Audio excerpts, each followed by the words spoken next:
بسم اللہ الرحمن الرحیم نحمدہ ونصلی علی رسولہ الکریم اما بعد۔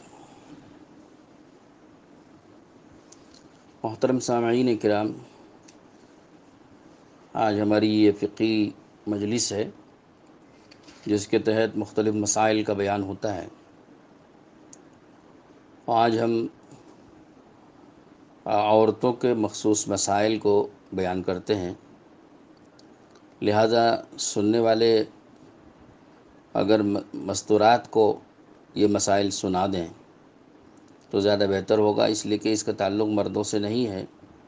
مستورات سے ہے۔ تو جو مستورات ہیں وہ اس کو سن لیں، کیونکہ روزانہ مسائل مردوں سے متعلق تو آتے رہتے ہیں، لیکن ہماری اس یوٹیوب چینل کے سبسکرائبرز میں اور اس کے سننے والوں میں خواتین بھی ہیں،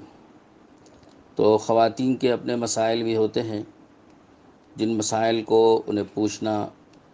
بہت مشکل معلوم ہوتا ہے اور وہ پوچھنے میں حیا محسوس کرتی ہیں، اور پھر ان کو یہی حیا مانع ہوتی ہے اپنے متعلق اپنا مسئلہ دریافت کرنے میں۔ اور پھر دوسری وجہ یہ ہے کہ ان کو ایسے مخصوص مسائل کا جواب دینے والے لوگ بھی آسانی سے میسر نہیں آتے۔ علماء سے بھی پوچھنا ہو تو براہ راست ان کا پوچھنا مشکل اور بالواسطہ پوچھنے سے اطمینان نہیں ہوتا، تو اس لیے عورتیں خاص طور پر اپنے مخصوص مسائل کے سلسلے میں کافی پریشان رہتی ہیں۔ تو اس لیے مناسب معلوم ہوا کہ آج کی یہ کلپ ہم صرف عورتوں ہی کے لیے مخصوص بنا دیتے ہیں، تاکہ اس قسم کی جو مسائل ہیں تو وہ عورتیں سماعت فرما لیں اور پھر جو مسئلہ اپنے سے متعلق ہو اس کو سمجھ لیں، اور اگر کوئی مسئلہ ایسا ہے کہ جس کو جو بیان میں نہیں آیا ہو اور وہ آپ پوچھنا چاہتی ہوں تو ان کے متعلق بھی ہم یہی گزارش کریں گے کہ ہمارے واٹس ایپ نمبر پر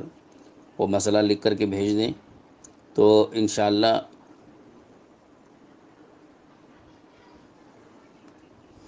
اس کا جواب ان کو تحریر میں دے دیا جائے گا۔ اور اگر وہ اپنا مسئلہ مردوں کو بتانا نہیں چاہتی، خواتین کو بتانا چاہتی ہیں، تو ہماری مستورات ہیں،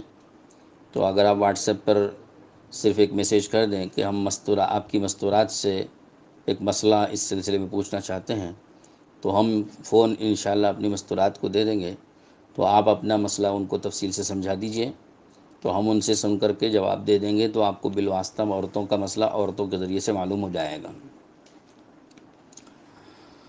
تو چلیے شروع کرتے ہیں عورتوں سے متعلق جو مخصوص مسائل ہیں۔ مخصوص مسائل عورتوں کے ایک تو حیض کے مسائل ہیں، دوسرے استحاضہ کے مسائل ہیں، اور تیسرے نفاس کے مسائل ہیں۔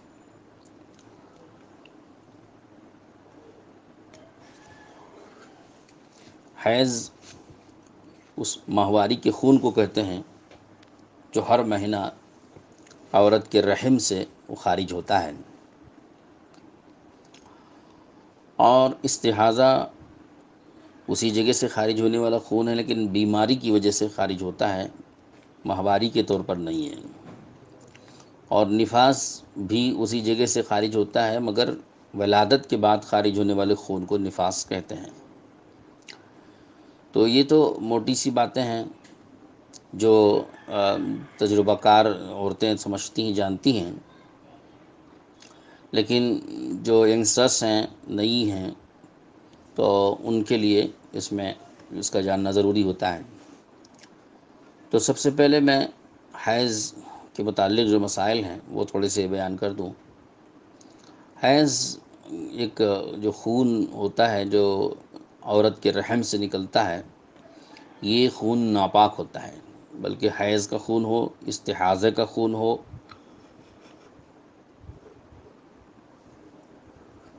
یا نفاس کا خون ہو، تینوں ہی خون ناپاک ہوتے ہیں۔ اگر کپڑے پر یا بدن پر یہ لگ جائیں اور اتنی مقدار اس کی لگے کہ بہنے والا ہو جائے، کہ اگر وہ گرتا ہے تو بہہ جاوے، تو اتنی مقدار میں اگر وہ خون لگ جائے تو کپڑے کا اور بدن کا دھونا لازمی ہے، اور اگر اتنی مقدار نہ ہو بلکہ قطرہ دو قطرے اگر کپڑے پر لگتے ہیں یا اپنے بدن پر لگتے ہیں تو اس کا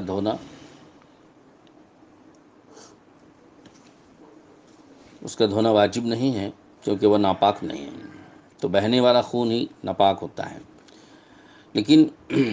ایک بات تو اتنی ضرور رکھیں کہ چاہے وہ ایک قطرہ نکلے اور بہنے والی مقدار نکلے یا نہ بہنے والی مقدار نکلے، چاہے وہ ایک قطرہ ہی کیوں نہ ہو، ایک تنکا ہی کیوں نہ ہو، اگر وہ خون بدن سے خارج ہوتا ہے تو اس سے وضو ٹوٹ جاتا ہے۔ اتنی بات تو ذہن میں رہنا چاہیے۔ حیض کا جو خون ہوتا ہے اس کی کم سے کم مدت 3 دن کی ہوتی ہے۔ 3 دن سے کم مدت میں وہ حیض نہیں کہلاتا ہے۔ تو لہٰذا اگر کوئی عورت 3 دن سے کم مدت میں پاک ہو گئی، بالکل پاکی اس کو حاصل ہو گئی، تو پھر جو ہے وہ استحاضہ کہلاتا ہے وہ خون، اور وہ خون جو ہے حیض نہیں کہلاتا۔ حیض کا خون عموماً سرخ ہوتا ہے یا سیاہ ہوتا ہے یا گدلا رنگ کا ہوتا ہے، مٹیالے رنگ کا ہوتا ہے، اس طرح مختلف رنگ کے ہوتے ہیں۔ اور جو پاکی کا خون ہوتا ہے، پاکی جو حاصل ہوتی ہے،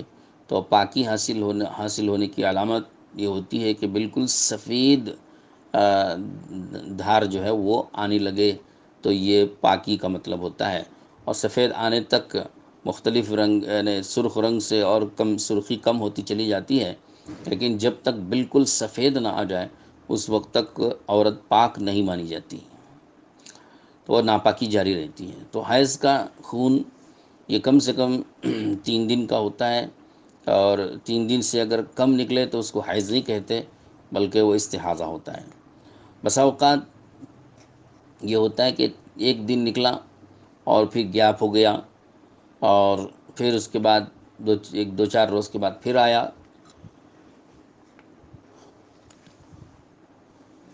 اور خوب بہنے لگا، یا یہ کہ تھوڑا سا نکلا اور پھر گیپ ہو گیا، تو ایسا مسلسل ہوتا رہتا ہے۔ تو جو عادت والی خواتین ہیں ان کے لیے تو مسئلہ آسان ہے، لیکن جو پہلی مرتبہ کی خاتون ہے، پہلی مرتبہ جس کو اس طرح خارج ہوتا ہے،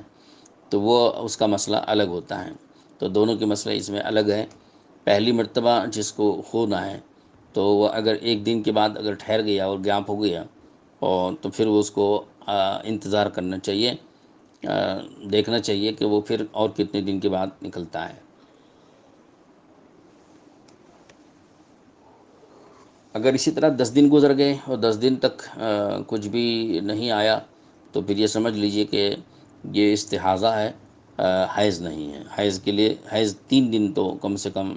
آنا ضروری ہے، یا 3 دن نہیں آیا ہے اور 10 دن تک بھی، پھر چونکہ زیادہ سے زیادہ مدت 10 دن ہوتی ہے، کم سے کم مدت 3 دن ہے، اور زیادہ سے زیادہ مدت اس کی 10 دن ہے۔ تو اگر 3 دن کے اندر ہی بند ہو گیا، مکمل بند ہو گیا، سفیدی آ گئی، تو وہ جو ہے استحاضے کا خون ہے، حیض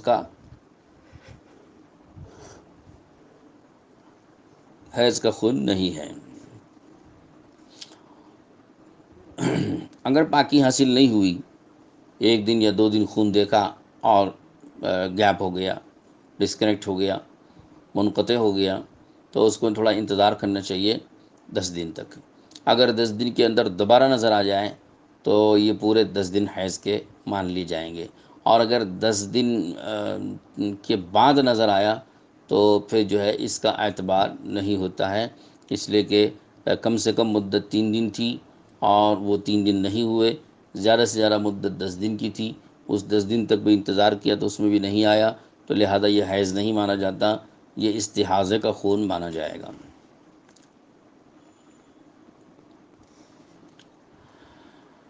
عورتیں عموماً ان کی عادت ہو جاتی ہے، فکسڈ ہو جاتی ہے عادت، یعنی پہلی مرتبہ جب آئے تو ان کو یاد رکھ لینا چاہیے کہ کتنے دن تک وہ خون آیا ہے اور کتنے دن میں وہ پاک ہوئی ہیں، تو ان کو وقت اور ٹائم اور دن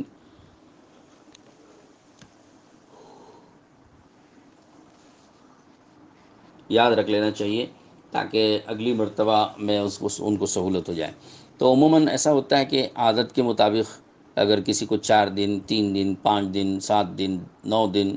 تو عادت کے مطابق یہ ایک مرتبہ جو آتا ہے اسی عادت کے مطابق بار بار ریپیٹ ہوتا ہے، تو یہ عموماً ایسا ہی ہوتا ہے۔ لیکن کبھی کبھی ایسا ہوتا ہے کہ کی عادت جو ہے بدل جاتی ہے، کبھی کبھی ایسا ہوتا ہے، تھوڑا سا ڈسٹربنس اگر ہوتا ہے اس میں ماہواری میں، تو اس میں ڈسٹربنس کی وجہ سے عادت بدل جاتی ہے۔ تو عادت کبھی کبھی بدلتی ہے ورنہ عادت باقی رہتی ہے، تو عادت کو یاد رکھ لینا چاہیے کہ کتنے دن کی عادت پڑی ہوئی ہے، اور اگر عادت بدل جاتی ہے تو مسئلہ بدل جاتا ہے۔ لیکن اس میں نزاکتیں ہوتی ہیں، تھوڑی سمجھنا ضروری ہوتا ہے، پوچھے بغیر آپ صحیح جواب نہیں پائیں گی، پوچھنا پڑے گا آپ کو علماء سے، صحیح مسئلہ جاننے والے مفتیان کرام سے پوچھنا پڑے گا آپ کو، تو عادت بدل جاتی ہے تو۔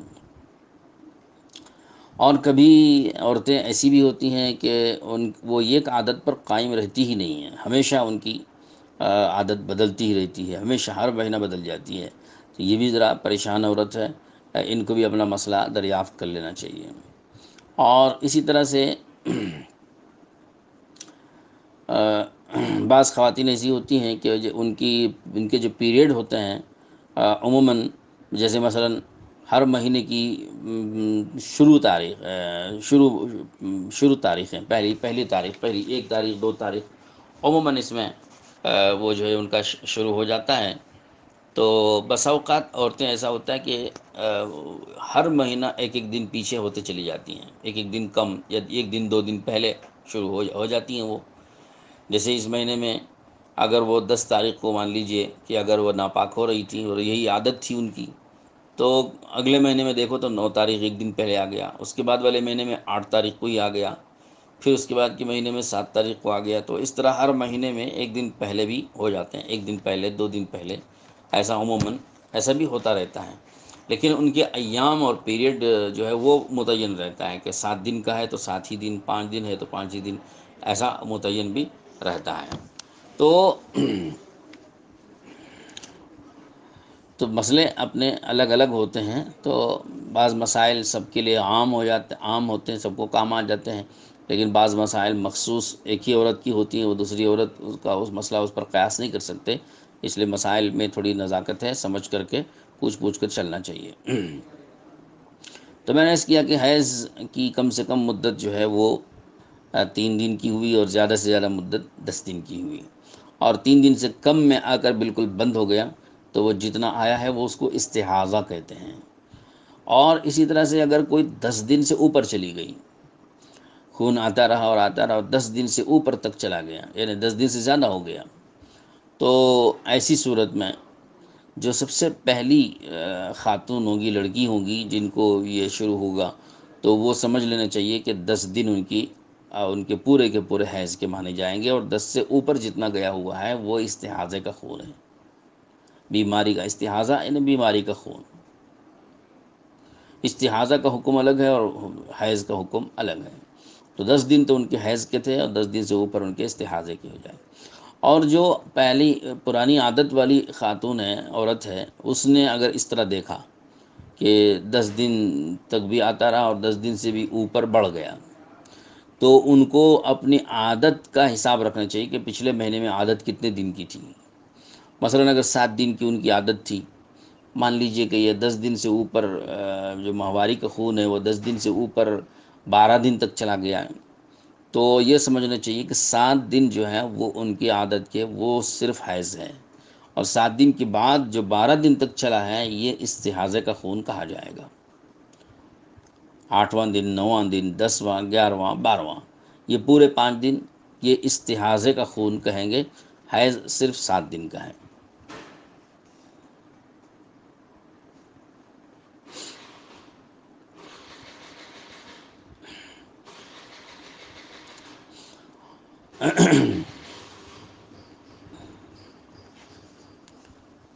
اب حیض کے اور استحاضے کے جو احکام ہیں اسے آپ سمجھ لیں۔ اچھا، دوسری بات میں اس نفاس کو بھی واضح کر دوں۔ نفاس کا خون یہ ولادت کے بعد آتا ہے عموماً کیا وہی ہمیشہ، نفاس جو ولادت کے بعد آنے والا خون، یہ عموماً 40 دن اس کی زیادہ سے زیادہ مدت ہے، 40 دن۔ 40 دن سے اوپر اگر جاتا ہے یہ تو سمجھ لیجئے 40 دن جو ہے وہ تو نفاس کے ہیں، اور 40 دن سے اوپر جتنے دن گئے، جتنے زائد ہوئے ہیں، وہ استحاضے کا خون مانا جائے گا۔ اور کم سے کم اس کی کوئی مدت متعین نہیں ہے، کم سے کم کتنے دن میں بند ہو جائے گا اس کی کوئی پیریڈ متعین نہیں ہے، ایک لمحے میں بھی بند ہو سکتا ہے، ولادت کے فوراً بعد بند ہو جائے یہ بھی ہو سکتا ہے، لیکن مکمل پاک ہونا ضروری ہے۔ اور مکمل پاک ہونے کی ایک علامت جو ہم نے بتائی تھی کہ بالکل سفیدی شروع ہو جائے تو یہ پاک ہونے کی علامت ہے۔ ہاں، جب تک مکمل سفیدی نہ آ جائے اس وقت تک عورت پاک نہیں مانی جائے گی، تو اچھی طرح سے سمجھ لینا چاہیے اور دیکھ لینا چاہیے۔ اب یہ 3 چیزیں میں نے آپ کو بیان کر دی کہ حیض، استحاضہ اور نفاس۔ اب احکام سن لیجئے اس کے۔ حیض کے اور نفاس کے دونوں کے احکام ایک ہیں، استحاضہ کے احکام الگ ہیں۔ حیض اور نفاس کے جو احکام ہیں وہ یہ ہے کہ یہ دونوں مدت میں عورت ناپاک مانی جاتی ہے، جسمانی اعتبار سے ناپاک، ظاہری بھی ناپاکی ہے، باطنی بھی ناپاکی ہے۔ اور اس ناپاکی کی مدت میں عورت کو نماز پڑھنا جائز نہیں ہے، روزہ رکھنا جائز نہیں ہے، تلاوت کرنا جائز نہیں ہے، وہ پاک نہیں رہتی، قرآن بھی ان کو چھو نہیں سکتی، قرآن بھی، وضو بھی ان کے چونکہ معتبر نہیں ہوتا ہے، پاکی ان کو حاصل ہوتی نہیں ہے، ناپاک ہیں وہ، تو وہ قرآن بھی نہیں چھو سکتی، ہاں پردے سے اور کپڑے سے چھو سکتی ہیں۔ تو یہ حیض اور نفاس کے دونوں کے زمانے میں عورت ایک مدت تک تھوڑا سا ایسی ناپاکی کی حالت میں رہتی ہے کہ یہ عبادتیں وہ انجام نہیں دے سکتی۔ اب ان عبادتوں کے انجام نہ دینے کی وجہ سے ان کے اوپر گناہ نہیں ہوگا، گناہ نہیں ہوگا، کیونکہ یہ ارادتاً نہیں ہے، اپنے ارادے کو اس میں کوئی دخل نہیں ہے، یہ تو من جانب اللہ ہے، اللہ تعالیٰ کی طرف سے یہ عورتوں کے ساتھ یہ مخصوص جو ہے چیز لگی ہوئی ہے عورتوں کے ساتھ۔ عجیب بات مجھے یاد آئی، آپ کے فائدے کے لیے عرض کر دیتا ہوں کہ بنی اسرائیل کی عورتوں تک بھی یہ حیض و نفاس وغیرہ یہ خون جاری ہونے کا سلسلہ نہیں تھا۔ حیض کا خون، ماہواری کا خون جو ہے، نفاس کا تو مجھے ذہن میں نہیں ہے، لیکن حیض جو ہے ماہواری یہ عورتوں میں نہیں تھی۔ لیکن بنی اسرائیل کی کچھ عورتوں کی شرارت ہوئی۔ پہلے حضرت عائشہ صدیقہ رضی اللہ عنہ کی روایت ہے، اور صحیح روایت ہے، کہ ان کو مساجد میں آنے کی اجازت دی گئی تھی، تو وہ مساجد میں آتی تھیں پردے کے ساتھ، اور وہ پردے کے پیچھے کھڑی رہتی تھیں۔ جب ان کو مساجد میں آنے کا موقع دیا گیا تھا اور وہ آتی تھیں بنی اسرائیل کی عورتیں اور پردے کے پیچھے کھڑی رہتی تھیں، تو انہوں نے شرارت شروع کی کہ اپنے پاؤں میں اونچی کچھ ایڑی کی چیزیں، ایڑی کی چپل کی طرح سے کھڑاوے پہن کر اونچی ہو کر مردوں کو دیکھنے لگی، جھانکنے لگی مساجد کے اندر۔ تو جب یہ ان کے اندر یہ عادت پائی گئی تو پھر اللہ رب العزت نے حیض ماہواری کو مسلط کر دیا ان کے اوپر، کہ ایک مدت تک تم گھروں میں پڑی رہو، مسجد نہیں آ سکتی، نماز نہیں پڑھ سکتی، گھر میں پڑی رہو۔ تو اللہ تعالیٰ نے اس طرح سے یہ حیض اور جو ماہواری کا خون ہے مسلط کیا ہے بنی اسرائیل کی عورتوں کی کچھ شرارت کی وجہ سے۔ اللہ حفاظت فرمائے، بہرحال یہ کوئی عذاب تو نہیں کہہ سکتے، یہ تو اللہ کی خود کا قدرتی فیصلہ ہے۔ تو اس وجہ سے جب یہ قدرتی فیصلہ ہے اور اس میں بندی کا کوئی دخل نہیں ہے، تو اس مدت میں جو کچھ بندیوں کو جو عبادت کرنے کا جو موقع نہیں ملے گا، اللہ تعالیٰ شانہ بغیر عبادت کے اس کا اجر و ثواب ضرور نصیب فرما سکتے ہیں، یہ اللہ کے اختیار میں ہے۔ مجھے اس سلسلے میں کوئی روایت تو دیکھنے کو نہیں ملی، اس لیے میں تو اس کو یقین کے ساتھ نہیں کہہ سکتا، لیکن امید ضرور ظاہر کرتا ہوں کہ جیسے معذور کے لیے، بڑھاپے اور معذور کے لیے روایت موجود ہے کہ جو معذور آدمی یا بڑھاپے کی وجہ سے، معذوری کی وجہ سے وہ عبادتیں انجام نہیں دے سکتا جو صحت کے زمانے میں کرتا تھا، تو ان کے متعلق تو حدیث میں آیا ہے کہ ان کو اس معذوری کے اور بڑھاپے کے زمانے میں بغیر عمل کیے بھی اللہ پاک اس کا اجر عطا فرما دیتے ہیں۔ تو اس پر میں قیاس کر کے یہ امید ظاہر کر رہا ہوں۔ ویسے اجر و ثواب میں اور عذابات دونوں چیزوں میں قیاس نہیں چلتا، لیکن بس امید لگا سکتے ہیں، میں حکم تو نہیں لگا رہا یقینی طریقے سے، قیاس کر کے حکم نہیں لگا سکتے، لیکن امید سے ضرور ظاہر کر سکتے ہیں۔ تو مجھے امید ہے کہ خواتین بھی جو اس میں ایک طرح سے معذور سی ہیں، تو مجبور سی ہیں، اور وہ بلا اختیار یہ ان کو جو ہے لگی ہوئی ہے ان کو ایک پریشانی، تو اس کی وجہ سے وہ نماز روزہ نہیں رکھ سک رہی ہیں، تو اللہ تعالیٰ اس کا اجر و ثواب ان کو نصیب فرما دیں گے۔ تو رہ گئی بات یہ کہ وہ اس مدت میں نماز نہیں پڑھیں گی، روزہ نہیں رکھیں گی، تلاوت نہیں کریں گی، تو کیا اس کی قضا لازم ہوگی؟ تو اس کا جواب یہ سن لینا چاہیے کہ حیض کے ایام میں اور نفاس کے ایام میں، جو ناپاکی کے ایام کہلاتے ہیں، ان ایام میں جو نمازیں چھوٹ جائیں گی تو ان نمازوں کی قضا نہیں ہے، وہ نمازیں ان کے اوپر سے ساقط ہو جائیں گی۔ البتہ روزے جو ہیں وہ ان کی قضا رکھنی پڑے گی ان کو، جتنے روزے ان کے چھوٹیں گے حیض و نفاس کی وجہ سے، اتنے روزے ان کو بعد میں قضا کرنے پڑیں گے۔ کفارے کی ضرورت نہیں ہے، ایک ایک روزے کے بدلے ایک ایک روزہ رکھنا ہے، ہاں بس ایک روزے کے بدلے ایک روزہ، وہ سال بھر میں جیسا موقع ان کو مناسب ہو، جب ان کو موقع ملے تب وہ روزے پورے کر سکتی ہیں۔ لیکن اتنا ضرور کرنا چاہیے کہ اس سال کے روزوں کو اتنا تاخیر نہیں کرنا چاہیے کہ اگلے سال کے روزے آ جائیں، تو لہٰذا وہ روزے جلد سے جلد رکھ کے پورے کر لینے چاہیے۔ بعض عورتیں کئی کئی سال تک کے روزے برقرار باقی رکھ لیتی ہیں، اس کی قضا کی نہیں، پورا سال گزر گیا، روزوں کی قضا نہیں کی، اگلے سال کے روزے آ گئے، پھر اس میں بھی قضا ہو گئے، وہ بھی شامل ہو گئے، پھر تیسرے سال بھی ایسے ہی ہو گیا کہ پچھلے 2 سالوں کے روزے درمیان میں قضا نہیں کیے تھے، تیسرا سال آ گیا، اس کے بھی روزے چڑھ گئے، اب 3 سال کے روزے چڑھے ہوئے ہیں، اب اس کو پورا کرنا ذرا مشکل لگ رہا ہے۔ تو یہ سب مشکل کیوں بناتے ہیں؟ تو اس میں گناہ بھی بڑھتا ہے اور مشکل بھی بن جاتی ہے، اور روزہ رکھے بغیر آپ کو کوئی چارہ نہیں ہے، دوسرا کوئی راستہ نہیں ہے کہ آپ کی طرف سے کوئی دوسرا روزہ رکھ لے یا آپ روزے کے بدلے فدیہ دے دیں، یہ سب نہیں چلے گا، بلکہ فدیہ دینے کا حکم تو میں نے بتا دیا تھا پچھلے کلپ کے اندر کہ بغیر سخت مجبوری کے جو انتہائی کھوسٹ بوڑھے شخص کے لیے، جس کو شیخ فانی کہتے ہیں، کہ ایسا بوڑھا آدمی کہ اب اس کو روزہ رکھنے کی طاقت نہیں آ سکتی، یا ایسا بیمار کہ وہ دوبارہ صحت مند ہونے کی کوئی امید نہیں ہے، صرف اس کے لیے فدیے کی اجازت ہے، باقی کسی کے لیے نہیں ہے۔ تو لہذا عورتیں اس طرح کثرت سے کئی کئی سال کے روزے جمع کر کے رکھ لیتی ہیں اور وہ درمیان میں رکھ کے پورا نہیں کرتی ہیں، تو ان کو یہ نہیں سمجھنا چاہیے کہ وہ فدیہ دے کر کے چھٹکارا پا لیں گی، بلکہ ان کو ان روزوں کی قضا رکھنی ہی پڑے گی۔ تو کیوں ایسی پریشانی مول لیتے ہیں کہ اتنے زیادہ روزے چڑھ جائیں اور اس کی قضا کرنی پڑے اور مشکل بھی ہو جائے؟ تو اس لیے ہم عرض کرتے ہیں، اور علماء نے فرمایا ہے کہ 1 سال کے جو روزے رمضان کے چھوٹیں گے اور قضا ہوں گے تو ان کو جلد سے جلد پورا کر لینا چاہیے، زیادہ تاخیر نہیں کرنا چاہیے، زیادہ تاخیر کرنے کا بھی گناہ ہوگا اور پھر وہ مشکل بھی ہو جائے گی۔ تو غرض حیض کی حالت میں، نفاس کی حالت میں روزوں کا مسئلہ بتا دیا اور نماز کا مسئلہ بتا دیا، اور جہاں تک قرآن شریف کی تلاوت کا مسئلہ ہے، یہ چونکہ قدرت میں نہیں تھا اور ناپاکی کی وجہ سے نہیں پڑھ سکتی، نہیں چھو سکتی ہیں، تو جن عورتوں کو پاکی کے زمانے میں کثرت سے تلاوت کرنے کی عادت ہے، ان عورتوں کو تو میں امید کرتا ہوں کہ اللہ تعالیٰ ان کو اجر و ثواب عطا فرما دیں گے۔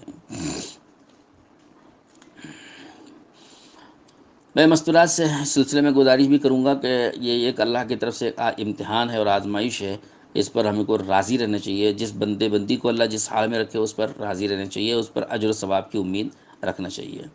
یہ ناقصات و عقل و دین کا لفظ آپ نے سنا ہوگا کہ عورتیں عقل میں بھی ناقص اور دین میں بھی ناقص ہوتی ہیں، یہ روایت تو آپ نے سنی ہوگی۔ اس کا یہی مطلب علماء نے بیان کیا، یہاں پر دین میں ناقص ہونے کا مطلب یہی بیان کیا ہے کہ مہینے میں ایک مدت ان کو دین کے اعمال جیسے نماز اور روزہ اور تلاوت وغیرہ جو ہے کرنا ان کو نصیب نہیں ہوتا، وہ ان سے چھوٹ جاتا ہے، تو گویا دین ان کا جو ہے کامل نہیں رہا اور دین میں ان کے کمی واقع ہو گئی، یعنی مہینے بھر کے دینی اعمال میں کمی واقع ہو گئی۔ عقل میں ناقص ہونے کا مطلب یہ ہے کہ عمومی بات ہے، یہ عام طور پر کہ عقل میں وہ کمزور ہوتی ہیں، سمجھ میں کمزور ہوتی ہیں، تو ان کی عقل اور سمجھ کی رعایت کرنے کے لیے، اس کا خیال کرنے کے لیے گویا مردوں کو اس میں اپیل کی گئی ہے۔ اور ایسا ہر عورت کا نہیں ہے، بہت سی عورتیں کامل العقل بھی پائی جاتی ہیں اور مردوں سے بھی بڑی عقل والی ہوتی ہیں، تو ان کا انکار نہیں ہے، ایک عمومی حالت کا بیان کیا گیا ہے، تو مخصوص حالات کا اس میں انکار نہیں ہے۔ بہرحال حیض کے زمانے میں بعض لوگ، یہاں یہ بھی میں آپ کو عرض کر دوں کہ حیض کے زمانے میں جو ناپاکی ہوتی ہے، اس ناپاکی کے باوجود بعض لوگ زبردستی قرآن پاک پڑھنے کی ترغیب دیتے ہیں، یا قرآن پاک ہاتھ سے چھونے پر مجبور کرتے ہیں اور وہ اس کو جائز کہتے ہیں، حالانکہ حدیث پاک میں صاف طریقے سے اللہ کے رسول صلی اللہ علیہ وسلم نے حیض کی حالت میں نماز پڑھنے سے، روزہ رکھنے سے اور حیض کی حالت میں قرآن پاک چھونے سے آپ علیہ السلام نے منع فرمایا ہے، اور یہ صاف طریقے سے حدیث موجود ہے۔ اور خود قرآن مجید لا یمسہ الا المطہرون سورہ یاسین کی جو آیت ہے، وہ آیت صاف بتا رہی ہے کہ حیض والی عورتیں یا جو بھی عورت یا جو بھی مرد ناپاک ہو وہ قرآن پاک کو چھو نہیں سکتے۔ تو عورت جب ناپاک ہے تو حیض کی وجہ سے یا نفاس کی وجہ سے تو وہ قرآن پاک کیسے چھو سکتی ہے؟ اس لیے یہ بات بالکل غلط ہے۔ جو لوگ اس طرح ضد کرتے ہیں وہ اپنی منمانی چلا رہے ہیں، وہ حدیث کے خلاف کر رہے ہیں۔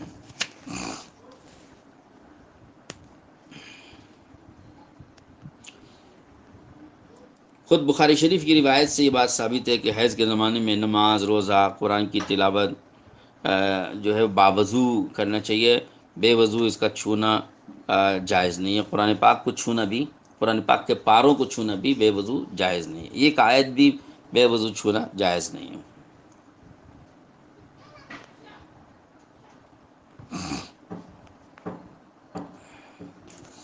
جب 3 دن میں یا 3 دن کے بعد حیض سے جب بھی پاکی حاصل ہو گئی، حیض سے جب بھی پاکی حاصل ہوگی تو پاکی حاصل ہو جانے کے بعد فوراً غسل کرنا چاہیے عورت کو، اور غسل کر کے نماز شروع کر دینا چاہیے۔ اور اگر رمضان کا مہینہ چل رہا ہے تو روزے بھی شروع کر دینا چاہیے۔ اگر دن میں، رمضان کے دن میں اگر وہ پاک ہوئی پوری طور سے، تو صبح صادق کے بعد اگر وہ پاک ہوئی ہیں تو اس دن کا اس دن تو وہ روزہ رکھ نہیں سکیں گی۔ صبح صادق کے بعد وہ پاک ہوئی ہیں تو اس دن تو روزہ نہیں رکھ سکیں گی، لیکن روزے کی طرح ان کو رہنا ہوگا، بغیر کھائے پیے روزہ داروں کی طرح رہنا ہے۔ پھر اگلے دن سے روزہ شروع کریں، اور اس دن کی روزہ وہ قضا کریں گی۔ اور اگر صبح صادق سے پہلے پہلے اگر وہ رات میں پاک ہو گئیں تو اب ان کو روزہ رکھنا ضروری ہے۔ صبح صادق کے سحری کے وقت میں سحری کھا کے روزہ رکھنا ان کو ضروری ہے، چاہے انہوں نے اس سے غسل کیا ہو یا نہ کیا ہو، لیکن روزہ رکھنا ان کے ذمہ ضروری ہو جاتا ہے۔ بعض عورتوں کا ایک عقیدہ بن جاتا ہے کہ نہیں 10 دن ہوں گے تبھی نہائیں گے، تبھی غسل کریں گے۔ یہ غلط بات ہے، یہ ایک رسم ہے۔ جب بھی پاک ہو جائیں آپ، 7 دن، 3 دن میں، 4 دن میں، 5 دن میں، 7 دن میں، 9 دن میں، 10 دن میں، جب بھی پاک ہو جائیں تو پاک ہوتے ہی فوراً غسل کر لینا چاہیے، انتظار نہیں کرنا چاہیے۔ 10 دن ہوں گے تب ہم غسل کریں گے، یہ غلط بات ہے۔ اسی طرح سے ولادت کے بعد بھی ایک عادت ہو گئی ہے، 40 دن پر غسل کراتے ہیں، 40 دن پر نہلاتے ہیں، 40 دن کا پانی ڈالتے ہیں، اور 40 دن سے پہلے حالانکہ وہ پاک ہو چکی ہیں، ان کا خون بند ہو چکا ہے، پھر بھی غسل نہیں کروایا گیا، پاکی نہیں دلوائی گئی، اور پاکی حاصل کر کے ان کو جو ہے نمازیں شروع کرنا چاہیے تھا، نمازیں نہیں شروع کی ہیں، غفلت ہو رہی ہے۔ یہ غفلت بہت چل رہی ہے عورتوں میں کہ نفاس میں ولادت کے بعد 40 دن تک انتظار ضرور کرتے ہیں، 40 دن کے بعد ہی پانی نہلاتے ہیں، اور وہ بھی نہلانے کا کچھ خاص طریقہ ہے کہ خاص قسم کی عورتیں آئیں گی اور وہ اتنی چیزیں ڈالیں گی اور وہ اسی طریقے سے نہلائیں گی، پتہ نہیں کیا کیا بلا بدتر اس میں رسم و رواج نے ایسی جگہ بنا لی ہے۔ حالانکہ سیدھا سادہ غسل ہے،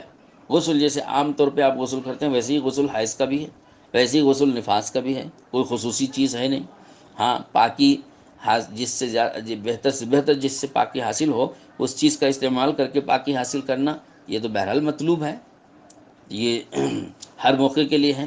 لیکن اس کا کوئی الگ سے غسل ہے نہیں، اس کا کوئی الگ طریقہ ہے نہیں، اس کے لیے کوئی رسم ہے نہیں، اس کا کوئی رواج ہے نہیں، یہ سب چیزیں خرافات ہیں، لوگوں نے اپنے گھڑ لی ہیں۔ تو غرض نفاس سے پاک ہونے کے بعد بھی یا حیض سے بھی پاک ہونے کے بعد فوراً غسل کرنا چاہیے، اور غسل کر کے پاکی حاصل ہوتے ہی فوراً نماز شروع کر دینا چاہیے، رمضان ہو تو روزہ شروع کر لینا چاہیے۔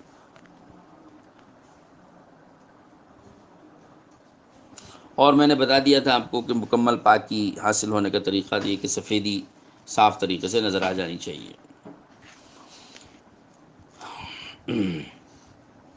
بعض عورتیں معلمہ ہوتی ہیں، پڑھانے والیاں ہوتی ہیں، ان کے بعد بچے پڑھتے ہیں، بچیاں پڑھتی ہیں، عورتیں پڑھتی ہیں، اب ان کو ماہواری آ گئی، ناپاکی ہو گئی، اب بچیاں ان کے پاس پڑھنے کے لیے آ رہی ہیں تو وہ کیا کریں گی؟ تو ظاہر سن لیجیے، ایک مسئلہ ہے کہ آپ قرآن نہیں چھو سکتے بس، لیکن قرآن سن سکتے ہیں، قرآن پڑھ نہیں سکتے، قرآن سن سکتے ہیں، چھو نہیں سکتے، لکڑی سے، مسواک سے، پین سے آپ اس کو ورق پلٹا سکتے ہیں، ہاتھ سے نہیں پلٹانا چاہیے،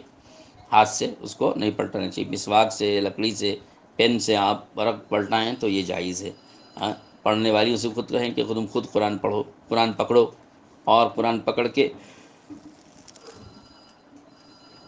تم خود ورق الٹاؤ، ان سے کہہ سکتی ہیں، اور آپ اسے ان کا سبق سن سکتی ہیں۔ اور اگر بول کر دینا پڑ جائے، بتا کر دینا پڑ جائے، تو آیت آپ مکمل ایک ساتھ نہ پڑھیں، پوری آیت ایک ساتھ مکمل نہ پڑھیں، بلکہ ٹکڑے ٹکڑے کر کے پڑھیں، تب آپ کے لیے گنجائش جائز ہے۔ جیسے مثال کے طور پر آیت ہے الحمد للہ رب العالمین، اب اس کو پڑھوانا چاہتے ہیں، آپ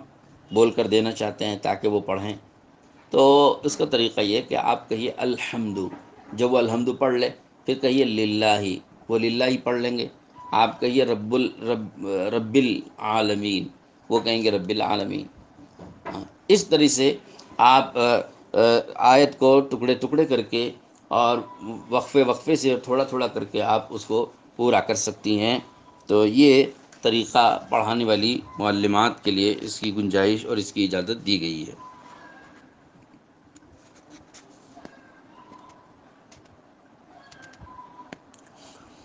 بعض دعائیں ہیں جو قرآن مجید میں آئی ہوئی ہیں، جیسے ربنا آتنا فی الدنیا حسنہ وفی الآخرۃ حسنہ وقنا عذاب النار، یہ آیت ہے لیکن دعا ہے، تو بطور دعا کے اگر آپ اس کو پڑھ رہی ہیں تو جائز ہے، بطور تلاوت کے اگر پڑھتی ہیں تو جائز نہیں ہے۔ اس کی اگر تلاوت کرتی ہیں تو یہ جائز نہیں، اور اگر اس کو دعا کے طور پر آپ مانگتی ہیں، جیسے افطار کا وقت آ گیا یا کوئی اور موقع دعا کرنے کا آ گیا، اس دعا کی نیت سے اگر آپ یہ پڑھتے ہیں تو دعا کی نیت سے پڑھنا جائز ہے۔ بس یہ چند مسائل میں نے اس وقت میں بیان کیے ہیں، یہ پہلی قسط ہے، انشاءاللہ اگلی مرتبہ میں، اگلی قسط میں کل دوبارہ ہم آپ کو یہی مسائل جو باقی رہ گئے ہوں وہ اس کو ہم پورا کرنے کی کوشش کریں گے۔ دعا فرمائیے اللہ تعالیٰ سے کہ اللہ پاک ہم سب کو عمل کی توفیق نصیب فرمائے۔ وآخر دعوانا ان الحمد للہ رب العالمین۔